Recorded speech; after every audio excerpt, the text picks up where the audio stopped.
here with head coach Sean Nahas, head of the Courage home match with the Portland Thorns this week. Coach, coming off the international break, get back to action this week after a good win over Gotham. What's been the team like the last couple of weeks, getting ready for a good Portland team coming to town? It's been tough just because we don't have everybody, so we haven't tried to balance it out a little bit over the course of the last week and a half.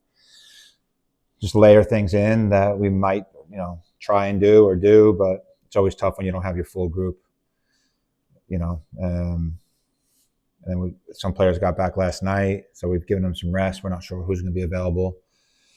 We'll wait for the next 48 hours, but, this is what happens when you schedule games on the back end of a FIFA trip when they're getting back on a Wednesday. So whoever made that decision needs to be looked at. Let's go back a couple of weeks to the Gotham matchup. You talked about the grit that your team showed to earn that win, to hold off a really good Gotham side and get it. Now that you've had time to kind of review the film, go back through, what really impressed you about that win over Gotham a couple weeks ago? I think it was just the dire competitiveness, especially late in the game.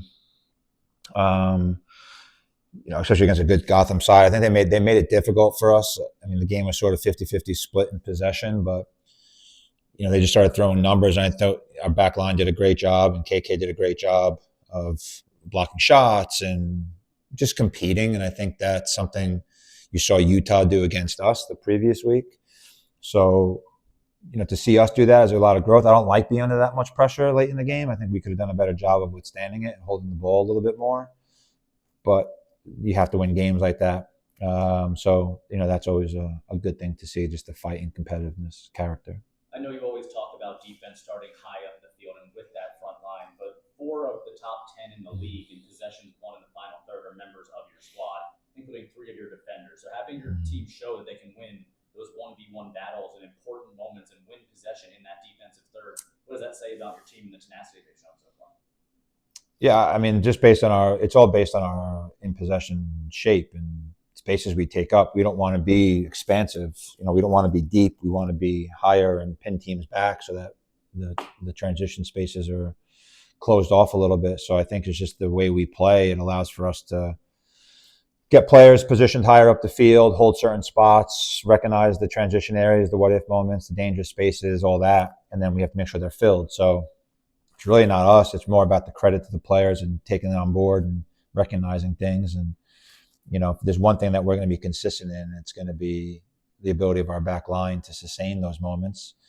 But if we hold the ball a little bit better, I haven't been too pleased with our possession, to be quite honest. So we've had to rely a little bit more. If we're winning it higher up the field, that means we're losing it more higher up the field. And that's not okay with me. You mentioned possession. Obviously, the whole team possesses, but the midfield, you purposely tried to make that deeper this year, coming out of the international window, maybe some rotation coming into this game. How do you think the midfield group as a whole is kind of cohering this year on the training field? Yeah, I think they're fine. I mean, we were only really adding Danny in.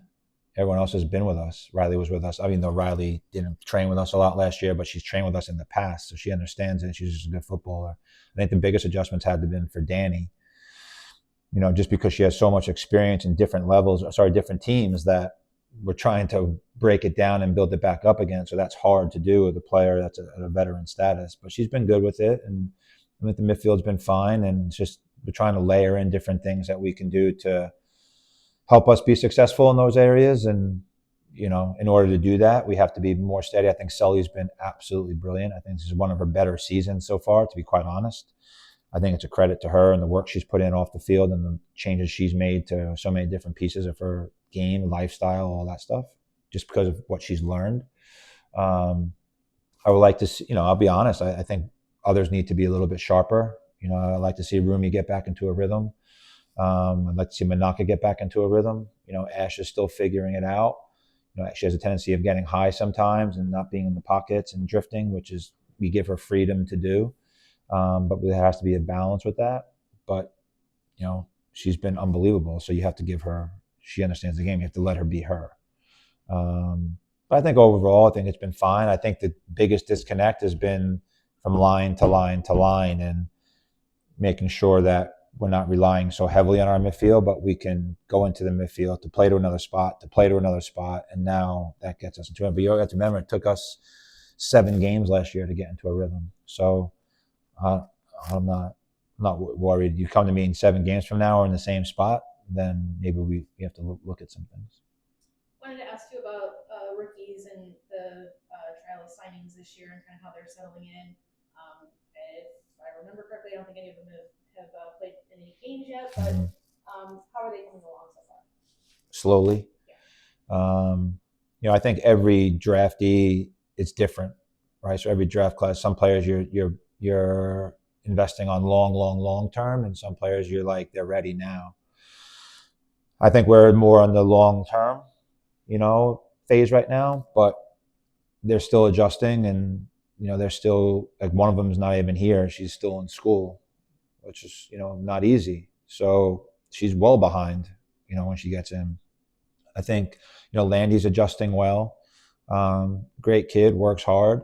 Speed of play is something that is still a requirement, and we're pretty good in the wide channels. So it's just a matter of letting her find those moments.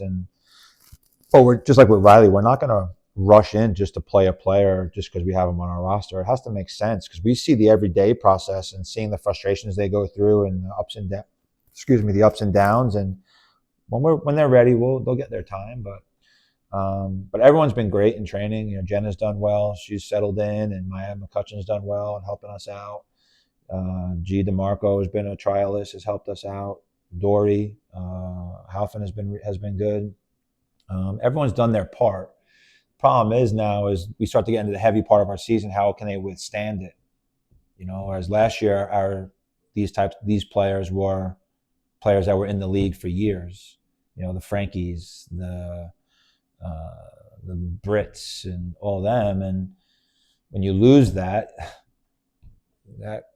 gap is tough to fill. So it's going to take time, but they've been working their tails off, and they've been great to have.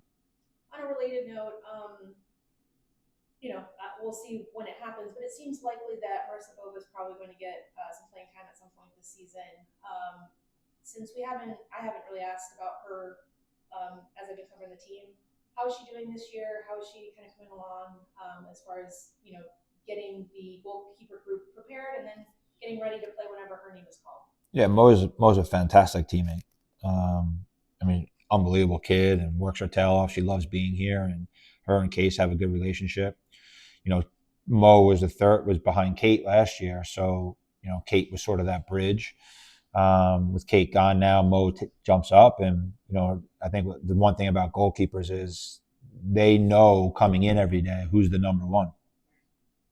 So that's a character test, and she's been unbelievable, as has Hens. Hensley's been great with it too. It's a really cool group of players, but they work, they push, they love each other, and they're usually off to the side, so I don't see them a lot until they're in with us. But we're high on Mo, but until you throw them in, you don't know. And there's certain things they have to be better at, especially the way we play in terms of being with their feet and things like that. So that's going to take time. But yeah, she's a gem, and hopefully she does get some time at some point this year. And obviously, we're not sure how things are going to pan out, but if her name is called, we have full confidence in her, to be ready to go. And she went on a training stint to Monterey with Brianna Pinto in the off season. Can you just talk a little bit about the experience for the both of them and having them ready for preseason after that? Yeah, I think it was great. I don't know as much about Mo, but in terms of that, but I know it helped Pinto a lot.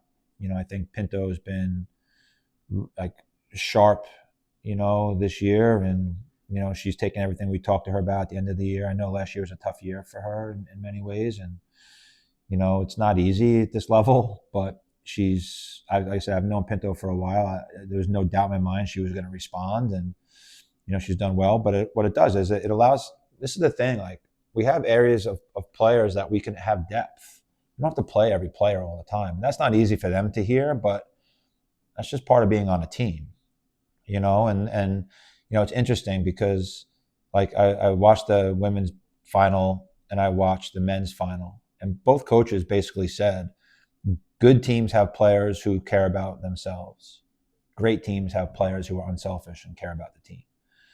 And that's what we're trying to get to. And not that we're not there. It's just these players want to play all the time. But what it's done is it's made our job difficult. And I think Pinto's come in with a completely different level of self-belief and confidence, and came in really good shape. And something to be said about training at that level in the off season rather than going and sitting around. I know they enjoyed their experience. It's different. It's always good to get those experiences. But yeah, we're pleased with both of them, and maybe that's something we look to do more of as long as players want to. But have to be careful with that too, because you never know what goes on in the backside of those conversations. So, but yeah, we're thrilled because we feel like it's prepared them for the season. Coach, I just got one more. Evan had some technical difficulties, so he sent it in. You just touched on the Final Four. We wanted to mention that with all the views the NCAA tournament got and so much behind women's sports, how can the NWSL keep that momentum going, getting more and more eyes on the league? Yeah, I don't know if it's the NWSL to do anything. I think we actually started it, to be quite honest. If you look at our numbers, I think what needs to happen is people need to recognize that we're doing something pretty cool too. And I think I don't know what the numbers were for the first game, the Kansas City game, but you can see the TV deals are a lot better and the production's a lot better. I still think there's too many channels, but just to watch a soccer game, I think that's crazy. But it's better than last year, I can tell you that, because I thought Paramount Plus was all over the map. The production was all over the map. So I don't think it's anything NWSL has to do. I think really what it is everybody else has to look at it and say, women's sports is not going anywhere. Why does the NWSL have to do anything? Why can't people that are supposed to be covering it cover it the right way? That includes local news channels. That includes national news channels. You can't just go to the same hubs. There's 14, 15, 16 teams involved in these leagues. Everyone should be covered the same way.